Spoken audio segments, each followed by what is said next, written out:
கட்டின காரணம் எதுக்காக அப்படிங்கிறது நமக்கு தெரிஞ்சுக்கணும். சூரியனோட ஒளி படணும் அப்படிங்கிறதுக்காக கட்டப்பட்டுள்ளது. மம்மிஸ் எல்லாம் அழுகப்படக்கூடாதுன்னு கட்டினது அப்படின்னு முன்னாடியே சொன்னேன். இதுக்கு இன்னொரு ரீசனும் இருக்கு. ஓரியன் அப்படிங்கிற அந்த 3 நட்சத்திரங்கள் நேரா பாக்குற மாதிரி பிரமிட் கட்டப்பட்டுள்ளது. நான் சொன்ன இந்த மாதிரி நிறைய ஸ்பெசிபிகேஷன்ஸ்னாலதான் பிரமிடே கட்டப்பட்டு இருக்கு.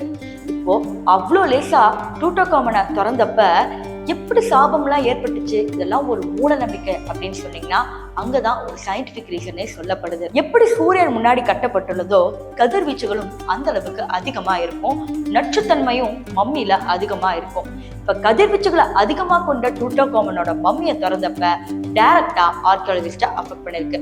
கிட்டத்தட்ட அங்க 30 பேருக்கும் மேல வேலை செஞ்சிருக்காங்க. ஆனா மெயின் ஆர்கியாலஜிஸ்ட் 6 பேர் இறந்து போயிருக்காங்க. இதெல்லாம் மம்மி பக்கத்துல இருந்தே பார்த்த ஆர்கியாலஜிஸ்ட். அதனாலதான் இப்ப யாருமே உயிரோட இல்ல. இதெல்லாம் எப்ப கண்டுபிடிக்கிறாங்கன்னா கடந்த 2022 கண்டுபிடிக்கிறாங்க. 100 வருஷமா ஒரு மிஸ்ட்ரிய தேடி தேடி தேடி இப்போ ஒரு ஆன்சருக்கு வந்திருக்காங்க.